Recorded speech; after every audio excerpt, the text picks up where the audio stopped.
Okay guys, so ito yung aking binili na mga manok na paitlogin. Guys, so bali nasa 5 heads ito. So bali lahat sila guys ay nangingitlog. Yan, for experiment lang guys kasi itong manok na to guys ay mga calves na. So yung mga manok na i-dispose na sa farm kasi sumasablay na sa pangingitlog. Yan guys. So sa ngayon guys ay ayon sa aking pag-obserba ay nangiinog pa sila. Okay. So lahat naman sila guys ay umiitlog pa. At yun nga, yung iba ay minsan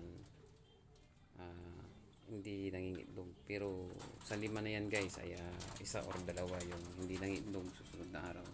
Pero simula nung nakaraang linggo guys ay nagsunod-sunod na yung pangingitlog nila. Hindi ko alam kung ano yung dahilan kung bakit sila nangitlog ng dire-diretso. Dahil siguro sa pag-aalaga ko guys. Dahil sa ginagawa ko kasi pag umaga, yan. Pag umaga ay nilalagyan ko yung patubigan nila ng egg 1000. Yan guys. Tapos sa hapon naman ay nilalagyan ko rin ng Vitamin Pro. Yan guys.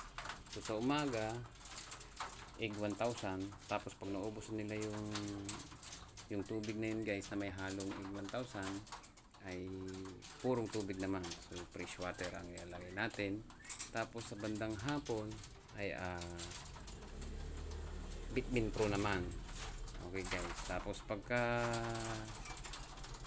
naubos naman nila yun guys ay lalagyan natin ng fresh water ulit. So ganun lang guys ang pag-aalaga. Tapos yun nga sa lightning guys ay kailangan mga bago magtakip silim guys ay papailawan ko na sila. Yan guys. Tapos patay ng 9 to 10 PM. Okay. Tapos bubuksan ko ulit yun ng 4 PM. Yan guys. So hindi naman lahat guys ay nauubos nila yung feeds nila.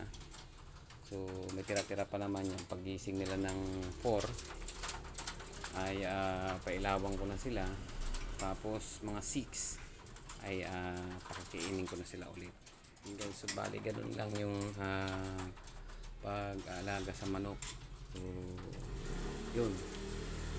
Okay guys. So ipapakita ko sa inyo yung mga itlog nila. Okay guys, so bali ito yung mga nakulikta kong itlog nila. Yan. So nasa isang tray na rin lahat yan guys kasi yung iba ay niluto na. So andito pa yung iba. Yan. So bali 4 to 5 eggs a day ang akin nakukulikta sa kanila.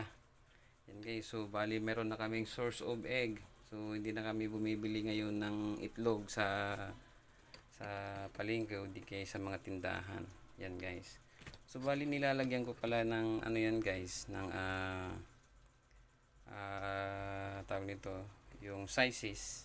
Yan, yung mga size tulad ng small, medium, large. So halos lahat dito guys ang itlog nila ay mas marami yung large. Yan guys. So meron ding dalawang XL dito na na itlog. Yan guys. So bali bumili ako ng timbangan. Yan guys. Yung timbangan ko ay nasa timbangan na pang grams. So yung pang itlog. Guys. Okay. So nandito lang aking video guys. Okay.